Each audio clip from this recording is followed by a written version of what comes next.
The roar of the crowd at Citizens Bank Park in Philadelphia was deafening under the crisp September evening sky. It was a packed Thursday night game on September 11, 2025, the Phillies versus the Mets, with the home team clinging to a slim lead in the bottom of the eighth. The stadium, alive with red and white jerseys, smelled of hot dogs, popcorn, and that electric buzz of playoff hopes.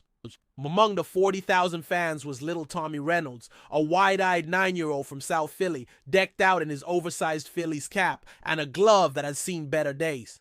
Tommy had begged his dad, Mike, a firefighter with calloused hands and a perpetual grin, to bring him to this game. "One day, Dad, I'll catch a homer," Tommy had declared that morning, his voice full of that innocent fire only kids have. They sat in the outfield bleachers, section 144, right where the balls often sailed. Mike, nursing a beer and sharing peanuts with his son, felt the weight of the week lift. Work had been grueling, another brush fire downtown, but this was pure joy. Tommy bounced in his seat, eyes glued to the batter, Bryce Harper, the Phillies slugger with a swing like thunder. Crack!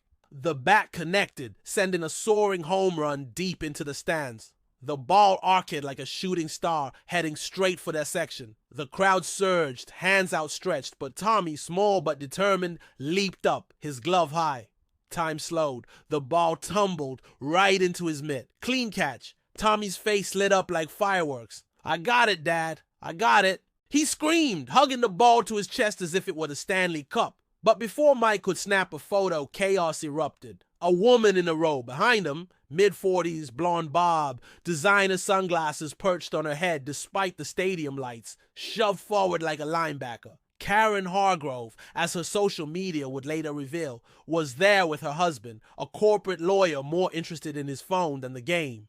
Karen, a self-proclaimed influencer with a feed full of wine tastings and passive-aggressive posts about entitled millennials, had been complaining all night. The seats were too close to those rowdy families. The beer was overpriced, the chants too loud. Now, spotting the ball, her eyes narrowed. "That's mine," she barked, lunging over the railing. In a blur, she snatched the ball from Tommy's hands, yanking it free with a force that sent the kid stumbling back into Mike's lap. Gasps rippled through the section. Tommy's lip quivered, his eyes welling up.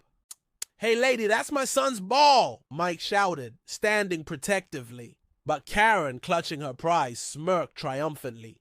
"Finders keepers. He shouldn't have been in my way." She waved it like a trophy, turning to her husband.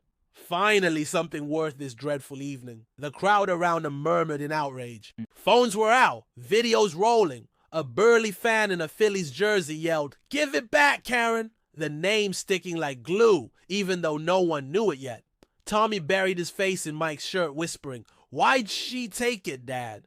Mike's heart broke, but he held his son tight. "Some people are just mean, buddy. But we'll get through it." What Karen didn't know was that her victory was about to unravel spectacularly. As she settled back, ball in hand, the stadium's Kiss Cam, that cheeky Jumbotron feature, swung into action. The operator, spotting the commotion, zoomed in on the section. There it was. Karen preening with her stolen ball while Tommy sniffled nearby. The crowd chuckled at first, then booed as the narrative became clear. "Boo, give it back." Chants started small, then swelled like a wave. Karen's face flushed on the massive screen. Her husband looked mortified, sinking lower. But the Karma train was just pulling out of the station. Bryce Harper, the home run hero himself, was watching from the dugout. A Philly superfan and known for his big heart, he donated millions to Philly charities. Harper had a kid Tommy's age. When the stadium crew relayed the incident via headset, some lady stole a ball from a crying kid in 144. Harper's jaw tightened. "Get me the mic," he said. During the inning break, as the grounds crew smoothed the field, Harper grabbed the PA mic for a quick fan shout-out, a tradition. But tonight it was different. "Hey, Phillies Nation!" His voice boomed, that signature grit cutting through. "I heard what happened in section 184. Tommy, buddy, that homer was meant for you. And to the lady who took it, come on, that's not cool. Bring it down here. I'll sign it for the kid. Make it special." The stadium exploded. Cheers drowned out the boos. Karen froze, her triumph curdling. On the Jumbotron, she was still up there, ball in hand, looking smaller by the second. A sea of red jerseys turned her way. Give it back! Give it back! The chant echoed like thunder. Her husband nudged her. Karen, just do it! This is embarrassing! But Karen, stubborn as ever, clutched tighter. It's mine now, they can't make me. Instant karma struck harder. The Phillies social media team monitoring the buzz caught wind of the videos flooding X and TikTok. Phillies Karen was trending by the 9th inning. Clips of the snatch went viral. Millions of views in minutes. Comments poured in. What a jerk! Shooting justice for Tommy. Bryce for president. Karen's handle was doxxed in seconds, thanks to her visible Instagram story from the game, and her feed, full of live, laugh, love platitudes, became a battlefield. Old posts resurfaced, her complaining about lazy service workers, blocking neighbors over parking. The internet turned. Back in the stands, Mike's phone buzzed nonstop. Reporters from MLB Network, even ESPN wanted the story. But Mike ignored them, focusing on Tommy. It's okay, son. We'll make new memories. Yet the crowd wouldn't let it go. A group of fans in the row ahead passed back a Phillies hat signed by random players. For the real hero, Tommy. One note read. Strangers high-fived the kid, sharing their own almost caught tales. As the Phillies clinched the win 4-3, fireworks lit the sky. But the real show was Karen's downfall. Security approached her discreetly during the post-game exodus. Ma'am, the front office requests the ball. For the boy. Flanked by glaring fans, Karen's facade cracked. Videos captured her muttering, fine, whatever, shoving the ball at a usher. But she wasn't done. Storming past Tommy, she hissed, you owe me an apology, kid. The words hung, but the universe had other plans. Down by the field, Harper waited. The Philly staff escorted Tommy and Mike to a private meet and greet area, a perk for special fans. Tommy's eyes widened at the sight of his idol. You caught my homer, Harper grinned, kneeling to Tommy's level. And I want you to have it back better. He took the returned ball, signed it with a flourish. To Tommy, my biggest fan, Bryce Harper. Then from his locker, he pulled a fresh Phillies jersey, personalized for Tommy, and a signed bat. This one's for all the future homers you'll catch. Tommy hugged it all, tears of joy now. Thank you, Mr. Harper. You're the best! Mike shook Harper's hand, voice thick. You made his night, hell, his year. Harper waved it off. Now, it's what we do here. Phillies about heart. Word spread like wildfire. By morning, September 12th, the story dominated headlines. Phillies Karen schooled by instant karma.